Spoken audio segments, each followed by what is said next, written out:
Meditation versus manifestation. You need the meditation because you need to focus. When you're focused, then you can actually completely resonate and harmonize with the frequency that you're looking to emit. Like if you want to get, that's why some people need to start from scratch. You know, you're going with a big boy manifestation where you got Beatles carved out in the bathroom in inlaid brass, and you can't even keep your mind still for a moment. Start with small stuff first. And then how this works is as you focus on it in the meditation, focus means you're thinking about that, not nothing else. Then you actually begin to bring the inception and the harmonization of that frequency into mind, which is a womb. And now once it's into mind, now it's going to collide with the energies that are coming from the other spectrum, and that will create a standing wave. Once the wave stands, it basically begins to grow into the physical reality. It's just like what we see with Earth, how it's so contorted and there's things growing out, the big mountains, and all of that is the manifestations. So as we keep going with this, we find that this meditation is chief and is important, but is different than manifestation, because in the meditation, the whole goal is to remain without thinking.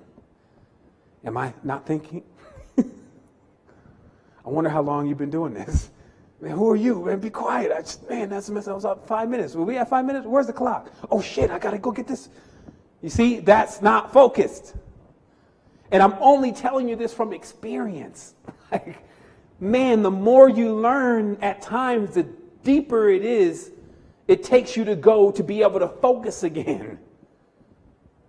But it's like your switch. If some people ever say, well, what was your power that you had that allowed you to gain all this knowledge? Having the switch.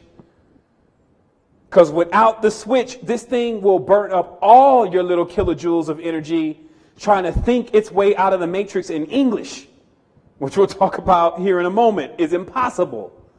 It'll have you on Mission Impossible, but the real one, the Mission Impossible it's impossible. So that's what the whole programming, again, something like Mission Impossible, is to show you that something impossible can happen. Yeah and no. But just think about what I'm saying here. This is how you unravel your mind. So the meditation lets you unravel your mind by focusing. And a simple technique of focus is sitting there and just seeing how long you can go without a thought. And that will let you know how far you've gotten. And then if you finally master that technique for over 30 minutes to an hour, truly, then you'll actually go into knowing what it's like to be conscious of every breath that you take. And then once you're conscious of every breath that you take, you will now be able to harness the energy that is involved in every single part of your breath of fire. Because that's what you're doing. That's what breathing is. It is a real manifestation tool. That's why you can connect to the Supreme with breath. That's how you check it. The blueprint tells you to be able to connect to the Supreme, it has to be the Supreme.